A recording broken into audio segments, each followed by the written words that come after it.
శ్రీ గురు బ్రహ్మ శ్రీ మహాగణపతి నమః. గురువు యొక్క నక్షత్ర మార్పు అనేది ఆగస్టులో జరగబోతున్నది. ఈ యొక్క నక్షత్ర మార్పు అనేది మనం గత నక్షత్ర మార్పు గురించి కూలంకషంగా వివరించడం జరిగింది. ఇప్పుడు జరుగుతున్నటువంటి మార్పు వచ్చేటప్పటికి గురు నక్షత్రం అంటే గురువు తన యొక్క నక్షత్రం ప్రస్తుత నక్షత్రం వచ్చేటప్పటికి శుక్రుడి యొక్క నక్షత్రమైనటువంటి రోహిణి నక్షత్రంలో శత్రుస్థానంలో ఉన్నాడు. ఈ యొక్క స్థానం నుంచి తన యొక్క మార్పు అనేది జరగబోతున్నది. కుజుడు నక్షత్రమైనటువంటి మృగశిర నక్షత్రంలోకి మార్పు జరగబోతుంది. రాబోతున్నటువంటి 100 రోజుల పాటు అంటే నవంబర్ 28వ తారీఖు వరకు కూడా గురువు ఈ యొక్క మృగశిర నక్షత్రంలోనే ఉండబోతున్నాడు. ఈ మృగశిర నక్షత్రంలో ఉండబోతున్నటువంటి గురువుకి కుజుడికి ఎటువంటి కంపాటబిలిటీ ఉంది అనేది మనం చూద్దాం.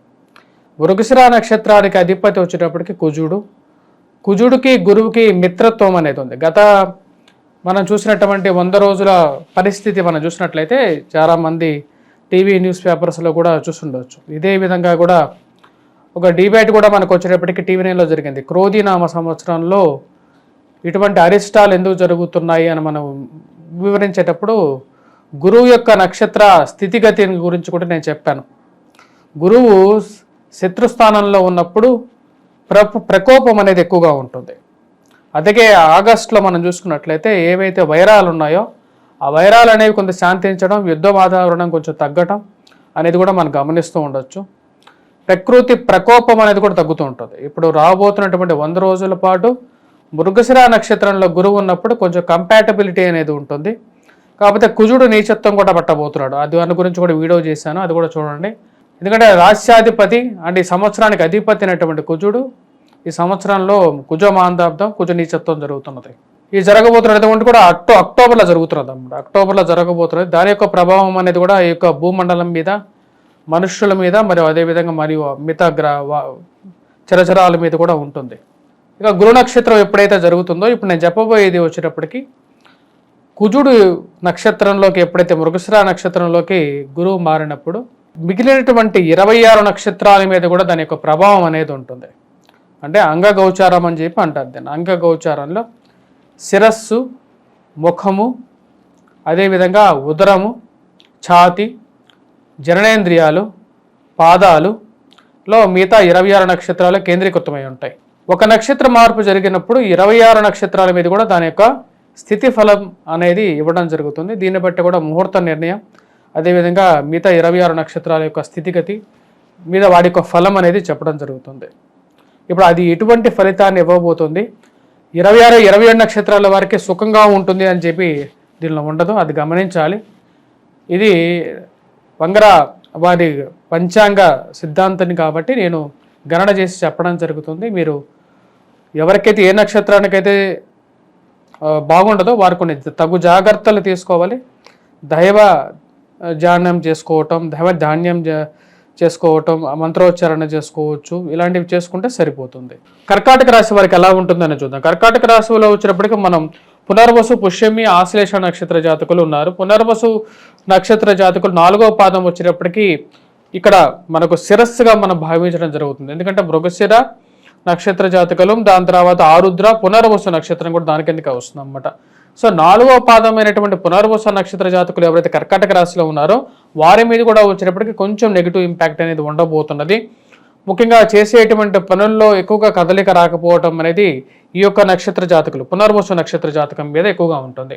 సో ఈ నక్షత్ర జాతకులు జాగ్రత్తగా ఉండాలి. కొన్ని నిర్ణయాలు కానీ ఎప్పుడైనా సరే ఉద్యోగ రీత్యా మార్పు చేర్పులు కానీ, వ్యాపార రీత్యా కానీ మార్పు చేర్పులు కానీ, పెద్ద నిర్ణయాలు తీసుకునేటప్పుడు అది దుఃఖదాయకంగా ఉండే విధంగా ఉంది కాబట్టి జాగ్రత్తలు పాటించండి. నేను రెమెడీస్ కూడా చెప్పడం జరిగింది కాబట్టి దానికి తగినట్టుగా నిర్ణయాలు తీసుకోండి.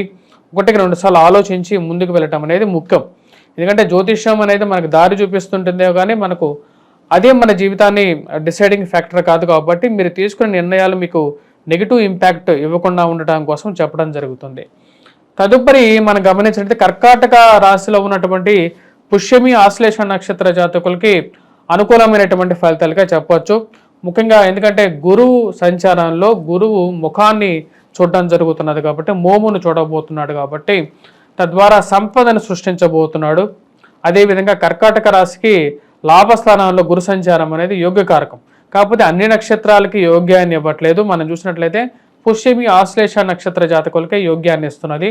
వృత్తిరీత్యా వ్యాపార రీత్యా అనుకూలమైనటువంటి ఫలితాలు, అదేవిధంగా స్థాన చలనానికి సంబంధించినటువంటి పనులలో అంటే ఉద్యోగ సంబంధితమైన పనులలో మార్పు చేర్పులకి కూడా ఒక పాజిటివ్ అంటే ట్రాన్స్ఫర్స్ రిలేటెడ్ ఇష్యూస్లో కానీ లేకుండా ఉంటే పదోన్నతులు అంటే ప్రమోషన్స్లో కానీ ఇంక్రిమెంట్స్లో కానీ వీరికి మంచి ఆఫర్స్ రావడానికి కానీ అక్కడ వ్యాపార పరంగా కూడా కొత్త ఒరవడలను సృష్టించగలిగినటువంటి శక్తిని ఇవ్వగలుగుతున్నది అన్నమాట. అంటే మంచి స్థానాల్లోకి ఈ యొక్క మార్పు జరగబోతున్నది. మృగశిర నక్షత్రంలోకి జరిగినప్పుడు ఆశ్లేష మరియు అదేవిధంగా పుష్యమి నక్షత్ర జాతకులకు వచ్చేటప్పటికి సంపదను సృష్టిస్తున్నది.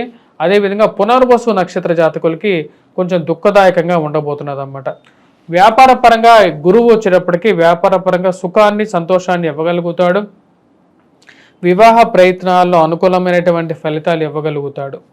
మరి అదేవిధంగా ఈ యొక్క నక్షత్రాలు ఏవైతే ఉన్నాయో ఆశ్లేష మరియు అదేవిధంగా పుష్యమి నక్షత్ర జాతకులకి వివాహ విషయాల్లో అనుకూలత, గృహ కొనుగోలు, వాహన కొనుగోలు సంబంధితమైన విషయాల్లో కూడా అనుకూలమైనటువంటి ఫలితాలు ఇవ్వబోతున్నాడు.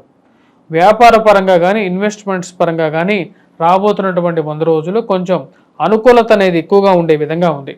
దీనికి తగినట్టుగానే ఈ యొక్క రాశి వారికి కుజుడు లాభస్థానంలోకి కుజమాందాబ్దం జరిగిన తర్వాత కూడా కొన్ని మార్పు చేర్పులు అనేవి జరుగుతాయి రాబోతున్నటువంటి 100 రోజుల్లో.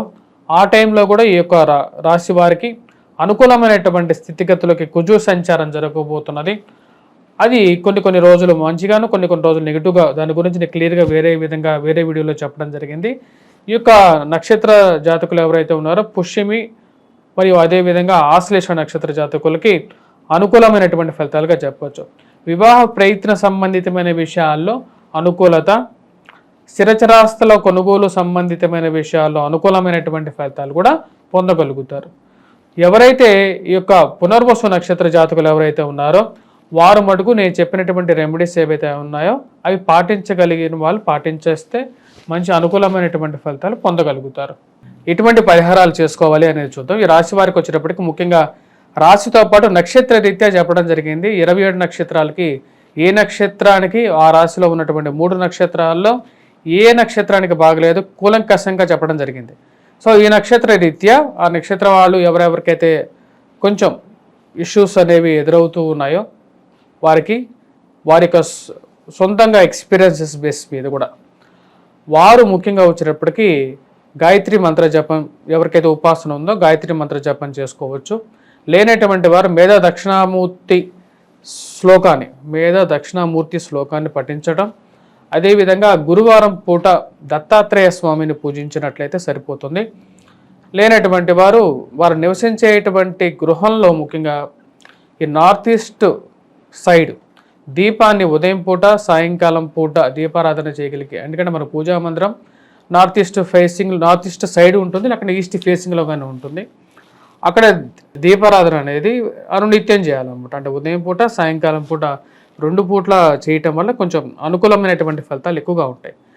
ప్రతి పూర్ణిమ రాబోతున్నటువంటి పూర్ణిమలు ఏవైతే రాబోతున్నాయో అంటే భాద్రపద పూర్ణిమ, నెక్స్ట్ రాబోతున్నటువంటి అక్టోబర్లో మనకు వచ్చేటప్పటికి ఆశ్వీజ పూర్ణిమ అనేది ఉంటుంది. ఈ యొక్క పూర్ణిమల్లో వచ్చేటప్పటికి నెక్స్ట్ కార్తీక పూర్ణిమ అనేది ఉంటుంది. ఈ పూర్ణిమల్లో కానీ ఎందుకంటే ఇది అక్టోబర్ వరకు అటు రాబోతున్నటువంటి నవంబర్ వరకు కూడా ఉంటుంది. రాబోతున్నటువంటి 100 రోజుల పాటు ఈ యొక్క గురు సంచారం అనేది మృగశిర నక్షత్రంలోనే ఉంటుంది. మృగశిర నక్షత్రంలో గురు సంచారం జరుగుతున్నప్పుడు కొన్ని నక్షత్రాలకు ఏవైతే బాగలేదో వారు మటుకు ఈ యొక్క పరిహారాలు పాటించవచ్చు. మిగతా వారు కూడా దక్షిణామూర్తి శ్లోకాన్ని పఠించడం కానీ వాటిలో ఎటువంటి దోషం అనేది లేదు. ఎందుకంటే గురువు జాతకరీత్యా ప్రతి ఒక్కరి జీవితంలో చాలా ఇంపార్టెంట్ రోల్ ప్లే చేస్తూ ఉంటాడు.